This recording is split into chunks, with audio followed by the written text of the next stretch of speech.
Okay, so I am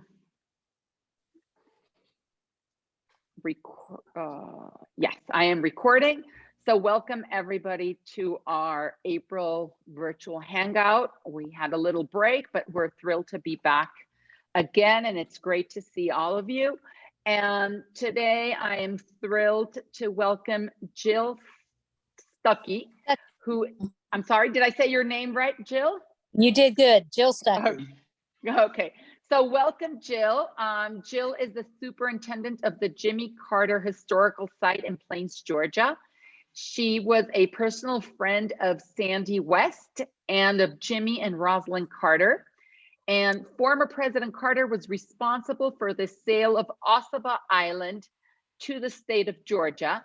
I'm not sure if all of you had a chance to see the Island Vision documentary. If not, I believe we're going to be sharing it as well. And I will turn it over to Jill to tell us about this incredible place. And before I continue, I'd like to also thank Doug and Mario for organizing this. Doug is a friend of Jill and put us in contact with her. So thank you, everyone. And I will turn it over to you, Jill, unless, Doug, there's anything you'd like to add before we turn it over to Jill. No, I just would glad that Jill could join us, and I hope everybody enjoys the presentation. It's quite remarkable. All right. Well, thanks everybody. So glad to be with you today and talk about one of my favorite places in the entire world. I've been fortunate, and I've gotten to see a good little bit of the world, but Ossabaw Island is the place that I always come back to time and time again. Ossabaw is the third largest barrier island off the coast of Georgia, and there's no bridge to get out there, so you have to have your own personal boat to access the island. And President Carter went out there in the early 70s and met Sandy West, whose family owned the island and had managed it since the early 1920s. And because of tax reasons, they thought that they had to sell the island.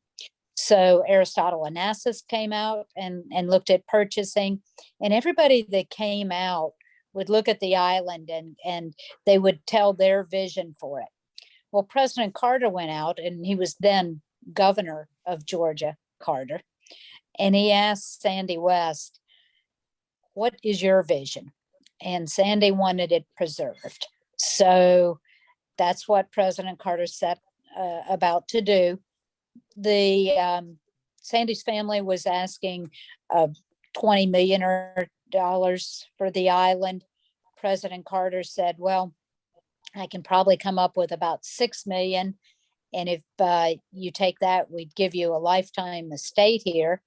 Because Sandy at this time was probably in her late 50s or so. And they thought, President Carter and the state thought, well, how much longer is she going to live? Well, she just died this past year, or just a few months ago. So she lived a very long time. She was 108 years old. Wow. And she left the island and went to an assisted living home about 3 years ago. So her family is now cleaning out her estate and going to be departing the island by this fall. But would love to show you this great documentary that a good friend of ours, Max, has put together. So Mario, is it okay to run that video? Yep.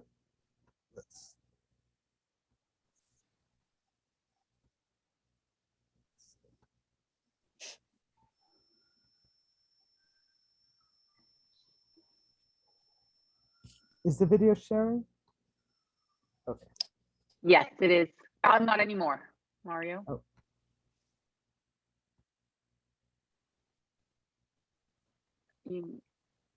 It was sharing and then it stopped.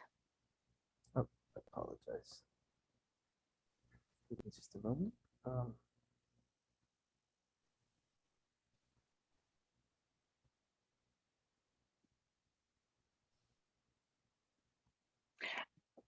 Okay. You just need to, if you can make it large screen, Mario. Mhm. Perfect.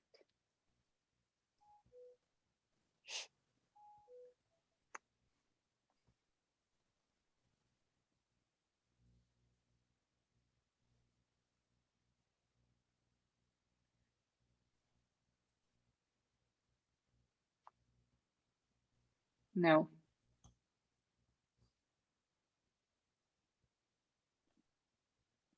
How's that?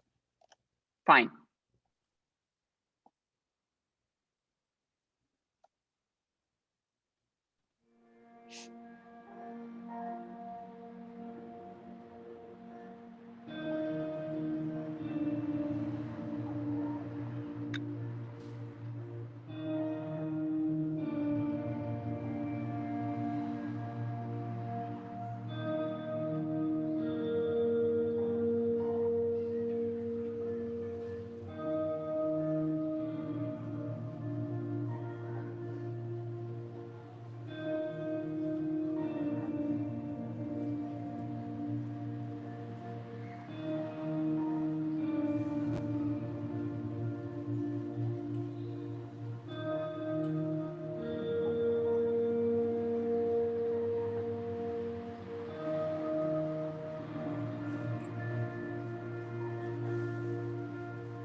I wrote in a guest book once that no man is an island, but I know a woman who is.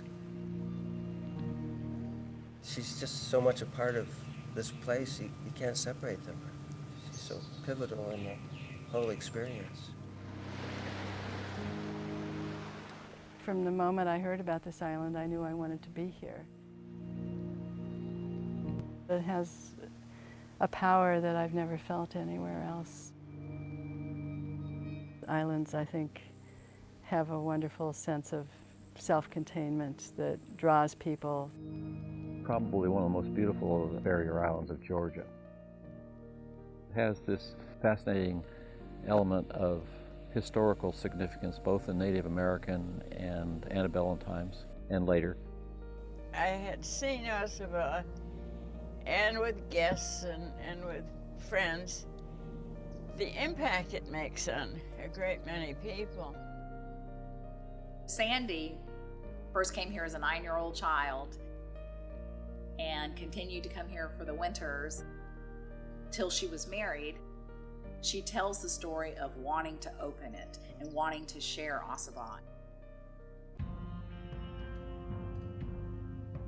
I went to my husband and I said, we have got to share this magnificent piece of land and just let everybody come and see it. And he said, look, you love it the way it is and you understand the importance of it the way it is and will be more in the future. And you would completely spoil it if you didn't stop and think a minute.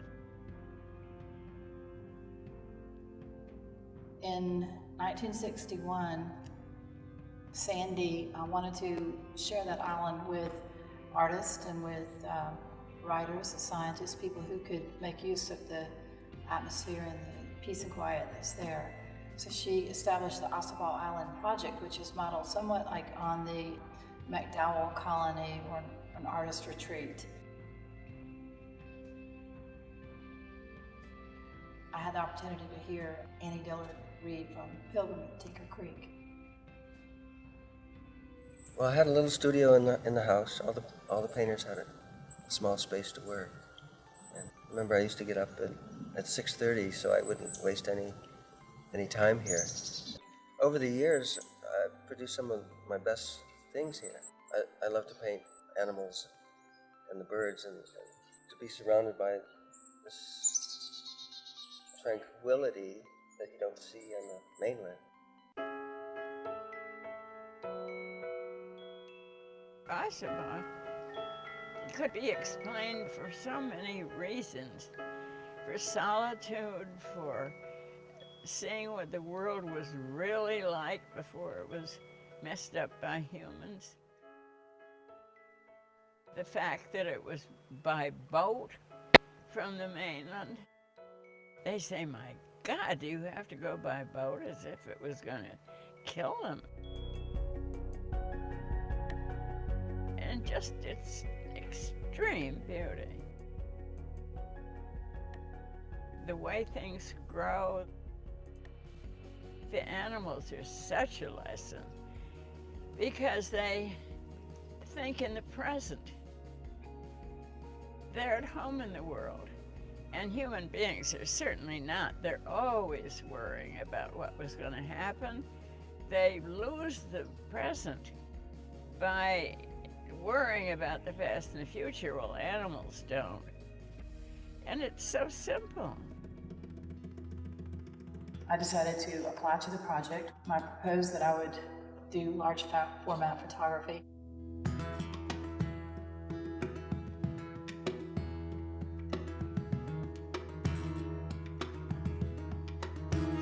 I spent the better part of summer of 1979 there. I knew it was going to be really different when I got a letter that said it was warning me. It was sort of my last opportunity to bail out if I didn't want to do this.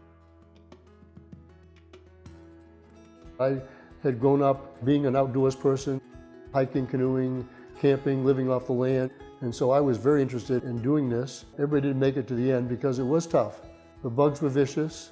I mean, we were living off the land. You ate what was available. If I was in charge of catching seafood for the day, I could go set up a seine in the creek and bring home a whole catch of food.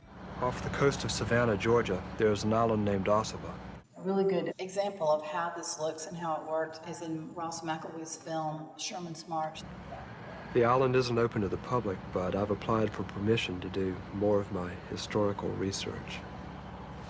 My brother Stanfield, he run the boat, and we'd always have to meet the boat on Mondays and Fridays because that's when we made trips to Savannah. You'd meet some of the people that was here with the project, painters, writers, photographers. I took a boat, they picked me up, and I got into the back of the pickup truck and sat on the back of my suitcase, and we drove 4 miles out the road to Middle Place. To me, it was like I immediately connected with it as a place. I'd never had that experience before, and I'd never really had been in the wilderness unless you count Girl Scout camp for one night. I was really completely blown away by it. There was no creature comfort about anything we were doing. The water came from a well. We did have a propane stove and grill, so we were able to cook that way. We did have a propane refrigerator. Everybody had to work either on a project that you were there doing or to help yourself on the island. And even the cooking crew was a combination of the gatherers and the preparers and the cleaner-uppers. During the time I was here, we interacted frequently with the project. We would go up and meet the project members and sometimes have dinner with them. And so I would always ask people what they were doing for their projects, and Ross said that he was a filmmaker. You're spinning very slowly. He wondered if I would take him around the island so he could do some filming, and it didn't take too long before he wondered if I could be in the film. Winnie, how far back down this road is it? 4 miles maybe. You had to work hard from sunrise to sunset, and nobody knew each other. So there was an extremely diverse community. Folks studying agriculture, which was very helpful because we needed to survive and live off the land, to people studying animal husbandry, to genetics, to English. Several folks on the island, part of Genesis, that had the architectural background. We were challenged to build structures. I built a tree house. There was kind of a dorm room that was built. We built 5 or 6 structures. To be with a group of 20 people building together, eating together, working together from diverse communities. I don't know that it would be so easy to do it today. We weren't free love hippies. We weren't flower children, but we felt enormous love for each other, and it was very powerful. Superficial difference was broken down because everybody knew something that somebody else didn't know. You took advantage of it and you used it and you helped make the community better as a whole, which is what Sandy wanted you to do, which she wanted the island to bring out your strength. I think any of us who were here developed a kind of inner stability that we took with us. Everybody would describe it in their own way, which I think, number one, is kind of an intriguing thing, because most things you find nowadays are so black and white. Everybody sees something different, everybody picks up something different, everybody has different pieces of knowledge. That was a big part of how wonderful it was to be at Genesis, was to have the collectivity of that knowledge come together at the end of each day. I can't explain the theory of linguistics in 2.5 minutes. Always became focused on our experience of the island, even if we came here to do linguistics and write poetry about ourselves. The focus always, inevitably, the lens got turned on this place. I'm convinced that I've stumbled into Eden.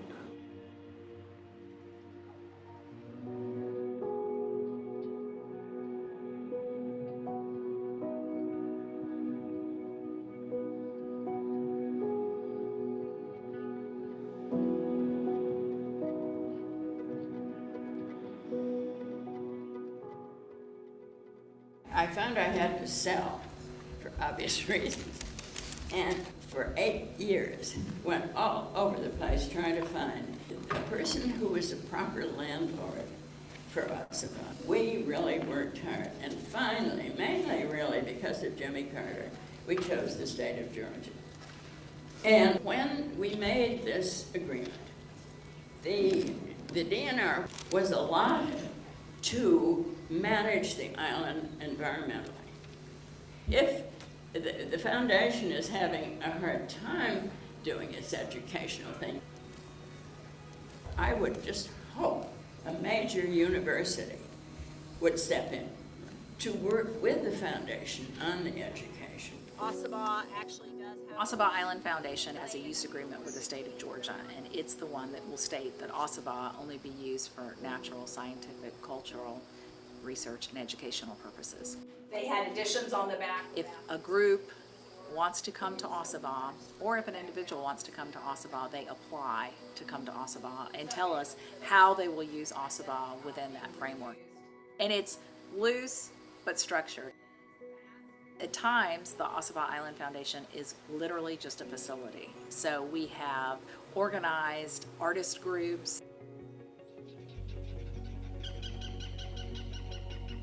Typical day on the island would include getting up and seeing what's happening with the sunrise. And then we'll either, like today, we'll walk around just around the north end of the island. There are several places we can walk to from here which have all kinds of interesting subject matter. And then typically we'll use a vehicle to get to the south end or the middle of the island, either Middle Place or the south end, and explore those places for several hours. And we'll get back in time for dinner. Sometimes we get back, it's dark. I used to take black and white pictures in the main house, but the work I've been doing lately is about sea level rise. Is the front of the house, the front of the main house with the door, and the whole front of the house is floating around out in the ocean. One of my favorite photographs would be right behind us here, and there was a big control burn on the mainland that had so much smoke that it was like a smoke machine blowing through the oak trees back here. For an artist or photographer like myself, I mean, this is absolutely fantastic. It's different. You can wander anywhere on the island that you want to. You're not trespassing anytime you're here as a guest of the Ossabaw Island Foundation. Mayor Musgrove was Oglethorpe's. We have had musicians and singing groups. We've had meetings of scientists. But then the Ossabaw Island Foundation started thinking about how do we accommodate just the families and the one-off individuals that want to come.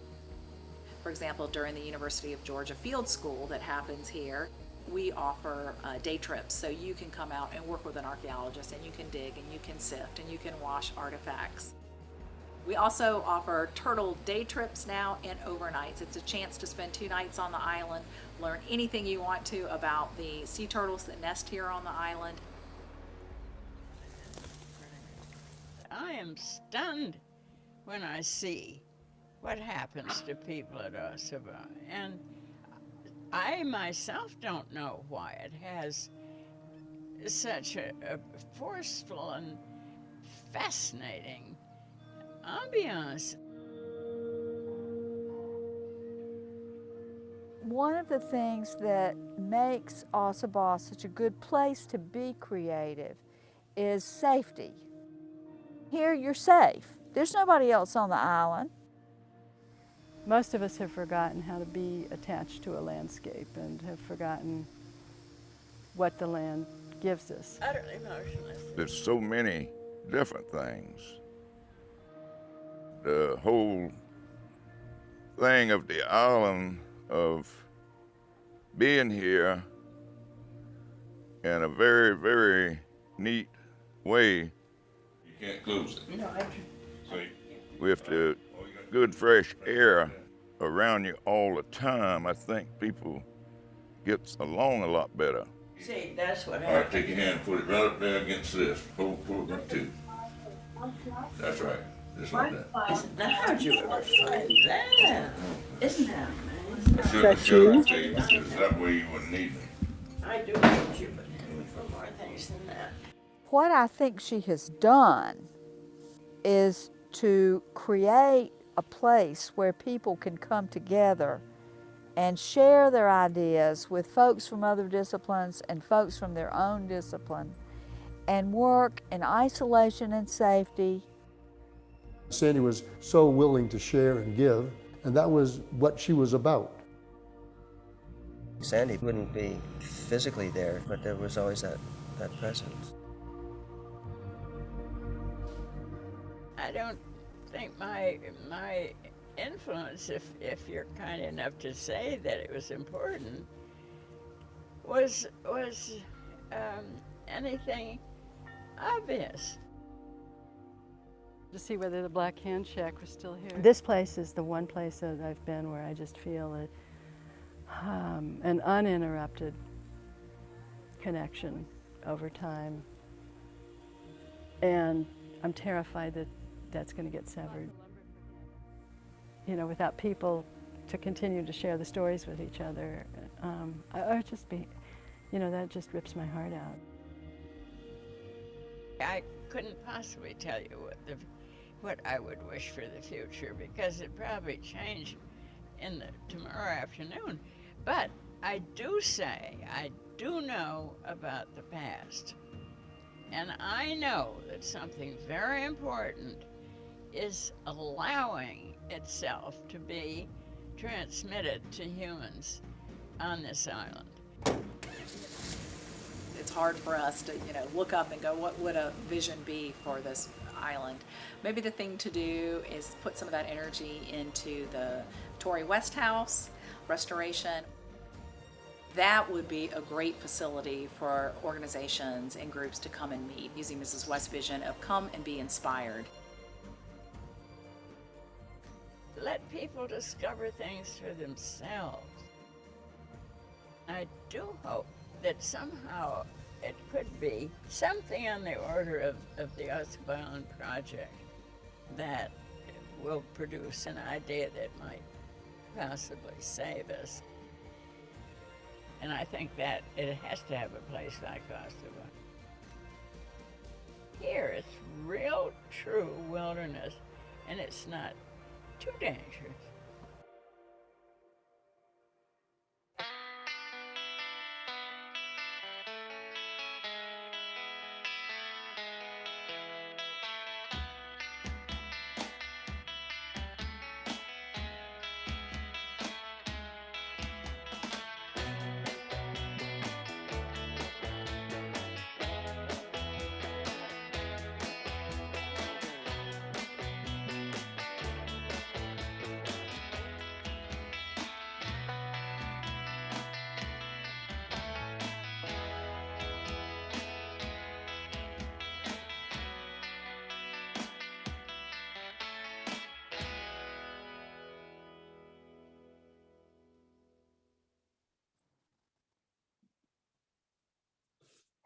All right. I hope everybody enjoyed that. That was great. Everyone's on mute, Jill. So if you would like to say something, please unmute yourselves. Well, I'm impressed. I'm from Georgia and it makes me proud. Thank you. Yeah. What part of Georgia? Actually, I'm from Gainesville in North Georgia. And I've lived in Mexico for over 50 years, but I have a cabin in Lake Winfield, Scott, which is inside the Chattahoochee National Forest.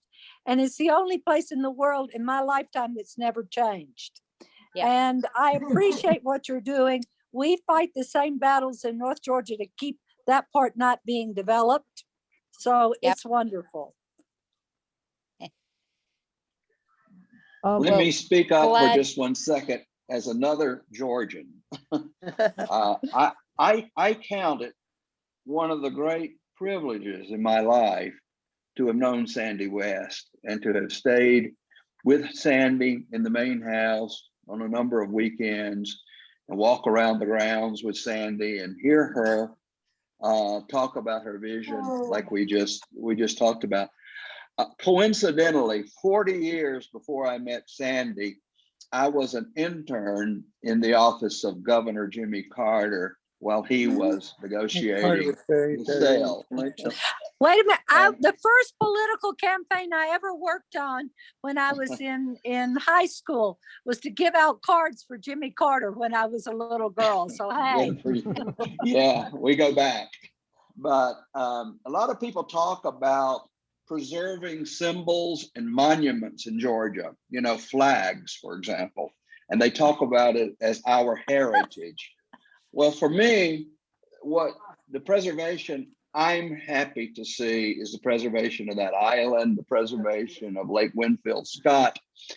And that's my heritage. My heritage is not these stone monuments and these, you know, cloth flags that people think are so remarkable.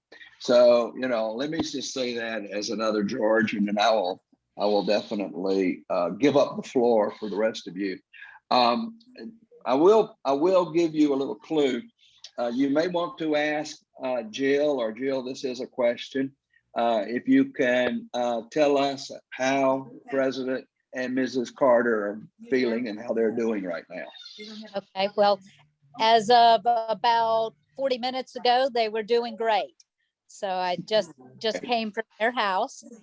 In my capacity as superintendent of Jimmy Carter National Historical Park, I get to interact with the president regularly. And then as a personal friend of the Carters, I get to interact with them. They come to my house when there's not a pandemic on about every Saturday night. If you Google the Washington Post, you can see an article that they did on President and Mrs. Carter a few years back, where they talk about their usual Saturday night dinners at my house. But I'm very privileged and honored to get to work with him.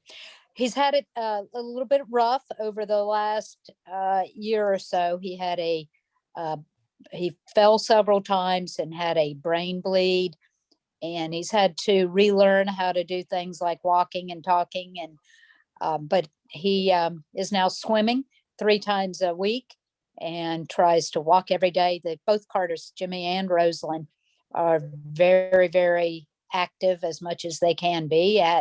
He is 96 and a half and she is 93. So, and now we're planning their 75th wedding anniversary. So they are thrilled. Oh, isn't that beautiful? They're a national monument.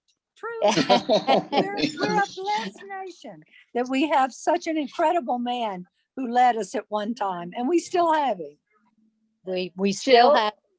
Yes. Sorry. May I ask a little bit as to what the island is used for now? Is it still under that for students and scientists and artists to go? And what's the process? Sure. Yes. So there are 2 ways that you can get out there. So the Georgia Department of Natural Resources manages the island. and they have an agreement with the Ossabaw Island Authority. So the DNR, as they're called, Department of Natural Resources, has hunting at various times of the year out there. They have a lottery system where you can go out and hunt deer and wild boar.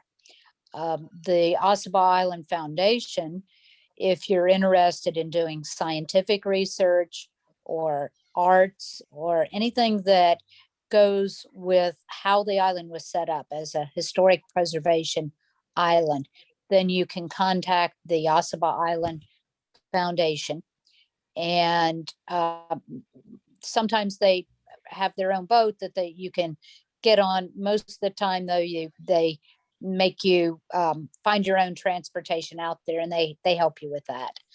But it's a very interesting place. There's arts groups like Rosaline Lavelle, Chuck Lavelle's wife. Chuck is the keyboardist for the Rolling Stones. His wife goes out there with a group every year and they paint. There's photography groups that go out there. Their University of Georgia does turtle research, and they have turtle interns that go out every year, usually 2 or 3 students that keep track of the sea turtles that nest on Ossabaw. So those are the way, if you just do some simple Googling of Ossabaw Island Foundation, you can go to their website and find out. And if you're interested in the hunting aspect, you can Google Department of Natural Resources, Ossabaw Island. And how is it funded? So the Ossabaw Island Foundation is a nonprofit, so they do various fundraisers. Every fall, they do a fundraiser on the island. They have art sales, so various artists like myself donate, and they have auctions and raise a lot of money. Plus, they're always applying for grants from time to time. There are a lot of grants available for preserving islands, so they're actively searching for those. Wow. And just one last question. And at the end, there was, it talked about the Congresswoman, Darlene Taylor, and her push to be able to sell, that the government would be able to sell part of it. Did anything come to fruition with that, or? No, there is a constant fight for all of us that are in preservation. There are people that aren't for those type things.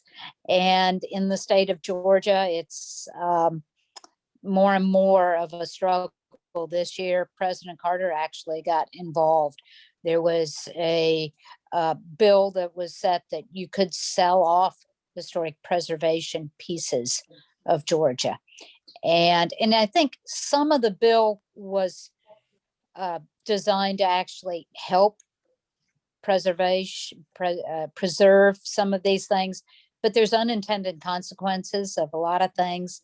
And one of the unintended consequences would have been that Ossabaw Island pieces could be sold. So President Carter was able to stop that in its tracks, along with a lot of other good folks in Georgia. So it's a never-ending battle. You know, Ossabaw Island is a massive island, and real estate folks look at it and think, man, that'd be great. There's 15 miles of pristine beach on Ossabaw.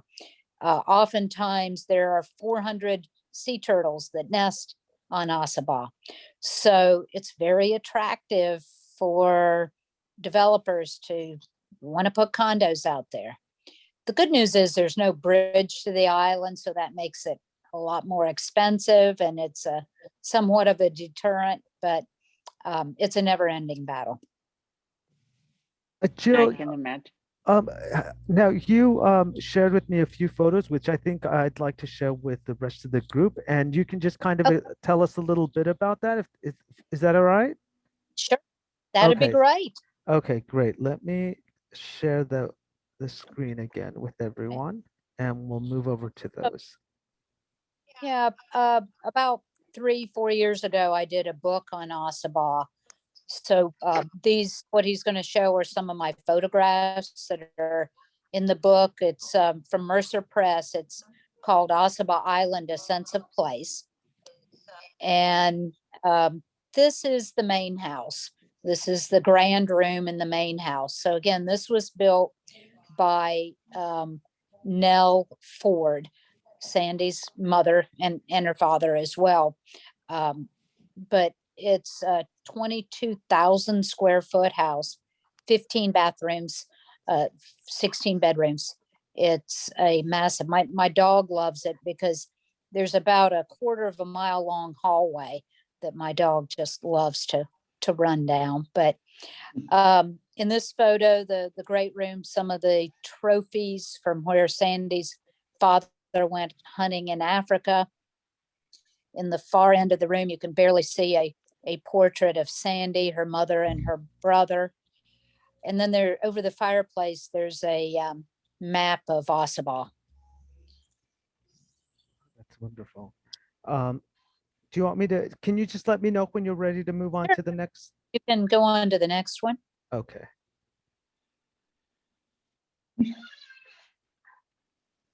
Okay. This is a guy that's known as a saltwater cowboy, Roger Parker. And I was fortunate enough to date Roger Parker for about 10 years. And I took this photo of him about 5 or 6 years ago for a magazine cover. And he went out to the island when he was 17 years old, which was in the 1950s. And he left the island when he passed away last March, when he was 84 years old. So he saw a lot of change on the island. He free ranged longhorn cattle on the island. He also trapped 1,000 to 1,500 wild boar on the island every year and took them off and sold them on the mainland. But he was, if anybody remembers the old Marlboro commercials, he was a Marlboro man. He's smoking in that picture. But he was quite the character. And he and Sandy always kidded each other. She told him that she was going to bury him, and she did. She was 108 and he was 84. But they were quite a pair. They were characters for sure. Is that the door, the wall that is now on, on the sea or near the sea in one of the pictures? So, sure. In that video, one of the artists had taken that door and kind of put it in the sea. Actually, if you stand in that doorway and look straight out, about a football field length is where the ocean is. And so it's just a gorgeous view out that front door. And you can't really see it, but just to the left of Roger's shoulder, there's a window.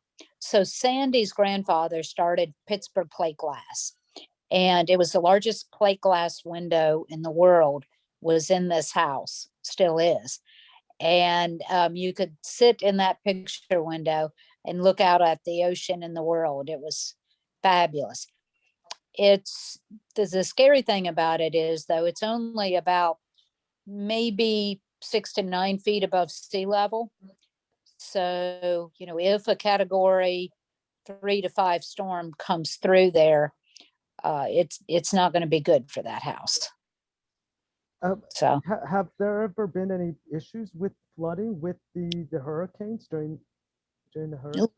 Luckily, off the coast of Georgia, since the 1800s, there were 6 storms that were category 2 or above that hit, but they didn't hit directly Ossabaw, and it was spared.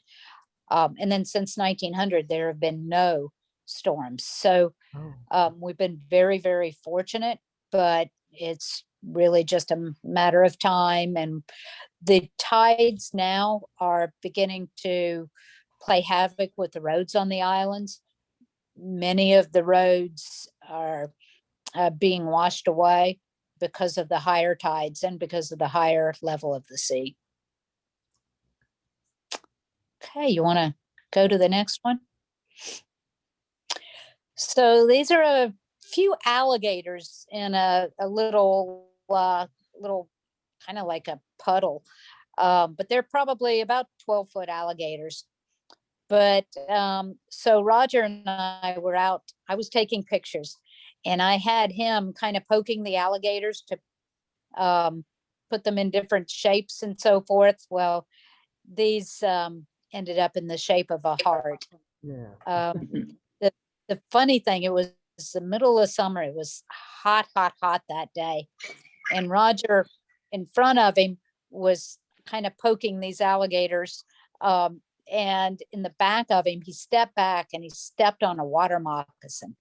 And he set a new record for the high jump that day, trying to get off the water moccasin, because we were about an hour from a place where our phone would even work. So if he would have been struck and bitten by that water moccasin, it might not have ended well. But and I kind of laughed when Sandy in the video at the end said, you know, it could be a dangerous place on Ossabaw. And that was a day with a bunch of alligators in front of him and a water moccasin behind him. It was a little bit dangerous that day, but wow, it was fun. So next slide. So President Carter in the summer of 2015 was diagnosed with brain cancer. And there was an Atlanta Journal cartoonist that did a cartoon of a little old woman out in their front yard with a sign that said Jimmy Carter for Cancer Survivor.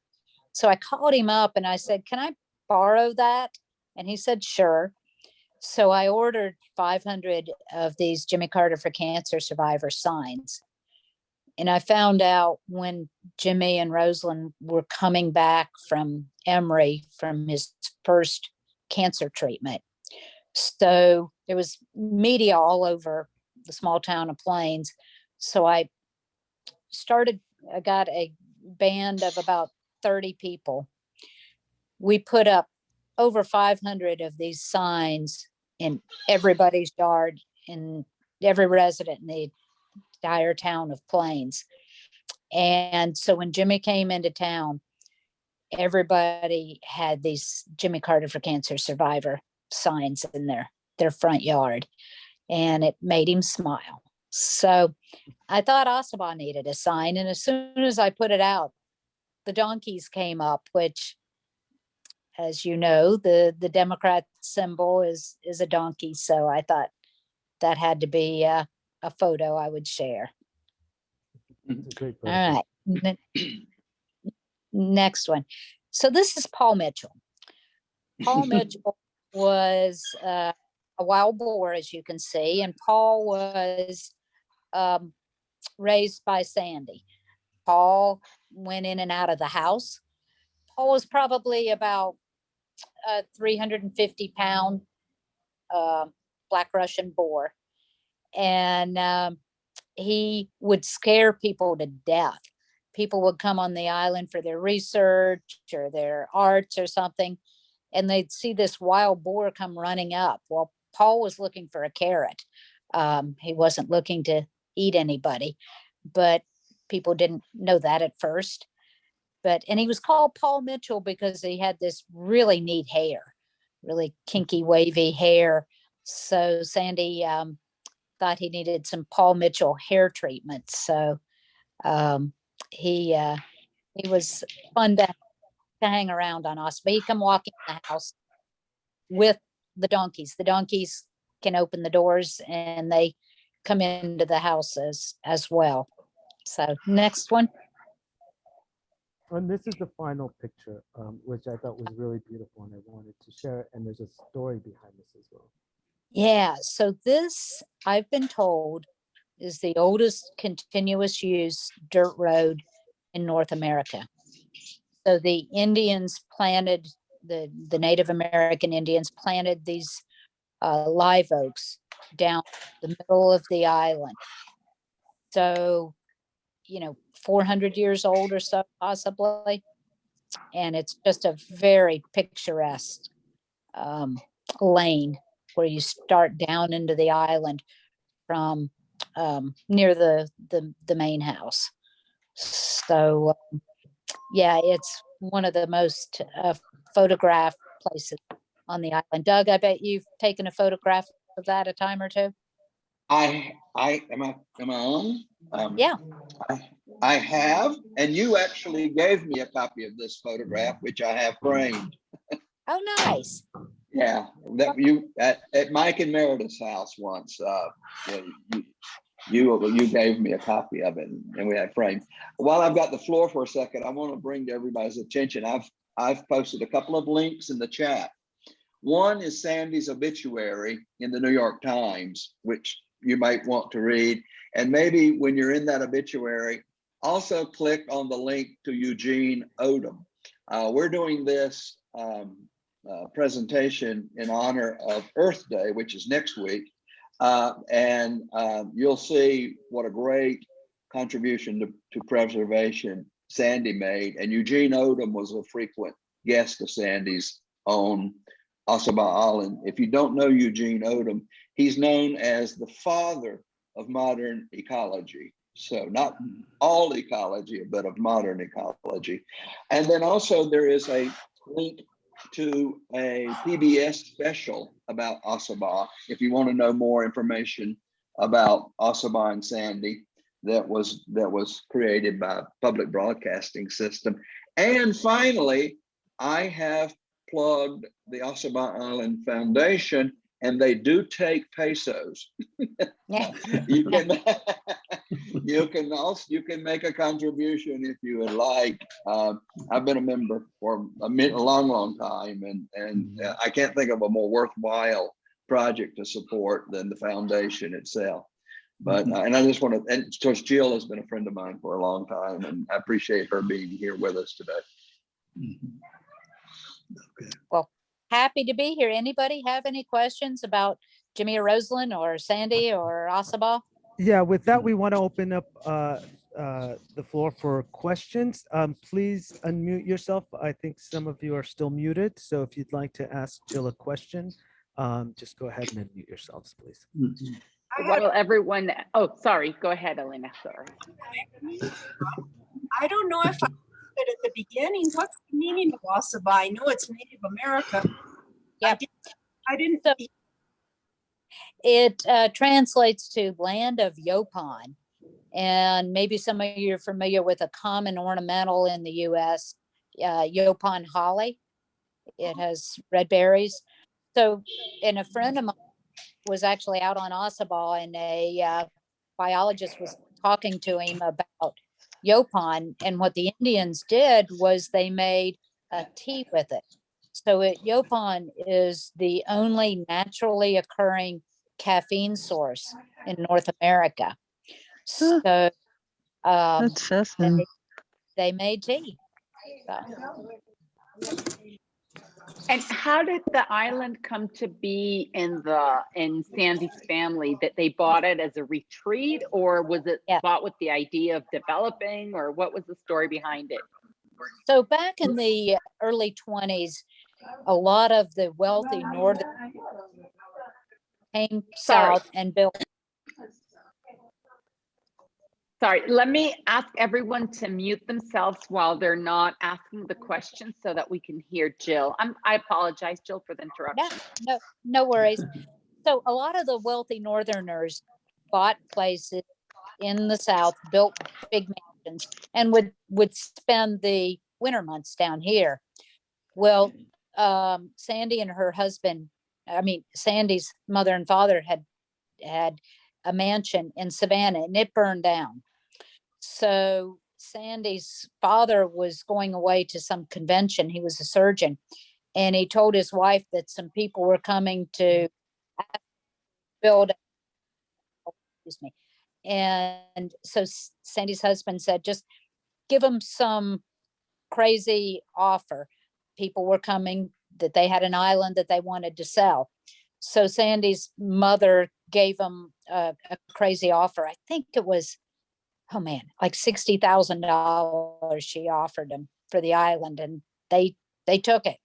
So they owned an island. So that's when 1924 they started the main house on Ossabaw, and then would come down in the winter months. Did they just live there the winter months? They didn't live there year round. And how about Sandy? Did she just live there towards the end of her life, as you were saying? So she came in the 1960s. She made it her kind of home base. She still traveled a lot, but from the 1960s on, she lived, that was her primary residence. And the house is used for anything now, or is it not used at all? So it is kind of transition since Sandy's death. So when Roger Parker was alive, he and I would go out there quite often and stay and do a little cleaning and maintenance and things. But it's kind of just left on its own. The Sandy's family are cleaning it out. It'll be turned over by the state of Georgia. It'll be leased to the Ossabaw Island Foundation, and they will hopefully start doing some maintenance on it. It really hasn't had any significant maintenance done on it in the last 20 years. So it needs some help. Thank you. Anyone else have any questions? Go ahead and unmute yourself. I had one last one, if that's okay. I noticed that you had people, students or visitors, doing archaeological digs on the island. And is that looking for artifacts from the Native Americans that were so many years ago? Or what is it they were looking for? Or fossils? Yeah, most of the scientists that go out there that are doing the digs are looking at the Native American ruins that are on the island. Thousands of years ago, the Native Americans have been living or were living on Ossabaw. So they are and then oftentimes with the erosion on the island, they're finding bones, and so they're searching for those artifacts. Thank you. I had a question. Yeah. Of those Outer Bank Islands and the like, are there any others that are more or less in the same status and in order to protect it, not being exploited or developed? So Georgia has done an amazing job of protecting our barrier islands. Of the 18 or so barrier islands, there's only about 6 or 8 that are fully developed. So oh, good. Our Department of Natural Resources owns a number of them. And like Jekyll Island is partially developed, but it's held to a certain percentage of development and not allowed to go past that. Here again, it's an ongoing battle. You have people that really want to get in there and build the condos and things. So it's a never ending struggle, but we have been holding the line in Georgia. So we're very, very fortunate. I think Georgia has done the best job of any of the other eastern coastal states in preserving our barrier islands. Some of you may be familiar with Cumberland Island, which is under the control of the federal government, and that's where John F. Kennedy Jr. was married, if you'll remember, and it's also the scene of the Grayfield Inn, and you may want to check that out. Cumberland is another preserved island that you can visit, but you have to take a great deal of effort to get a reservation to get on the island, and they only allow a few people. But if you're ever in that area, I highly recommend you try both of those places. Yeah, and my cousin by marriage, Billy Stuckey, was congressman at the time, and he's the one that got the legislation passed 50 years ago this year to make Cumberland into a national park. So it's a great place to visit as well. It's not as pretty as Ossabaw though. No. Nothing is as Ossabaw. Jill, you mentioned to me while we're discussing this talk that you had written a book on Ossabaw. Yes. Can you tell us a little bit about that? I happen to have a copy of it here. So yeah, it came out a few years ago, and I did the photography on it. A friend of mine did the words, and it's a lot about Roger Parker and Sandy, and a little bit about the history of Ossabaw. But I love doing photographs, and Ossabaw. There's no better place to be a photographer than to be on Ossabaw. I started going out to Ossabaw in the early let's see, about 1992, and I was able through the state. I ran a power line out to the island because it didn't have. It had generators, but it didn't have a power line. So now I ran the power line as well as fiber optics. So we have great internet on Ossabaw as well. And if anyone would like to purchase the book, I've added the Amazon link to the chat. So just as an appreciation for. Yep, and it's on eBay as well. Okay. Thank you. Hi. Sorry, go ahead, Gwen. It's not on the chat, Mario, yet. Okay. Now, I just want to say thank you so much, Sandy. What an incredible honor. And it was just all so beautiful. And I want to talk to more of the group here and organize a trip out there. Wouldn't that be amazing? Now, that would be incredible. And then Doug and I have been talking about us going with a few more people out to a place which is, well, it's not an island, but it's a little beach area, which also we kept it to not be really developed. Francis, who taught us, has been there. And I don't know, a few of you might have been there.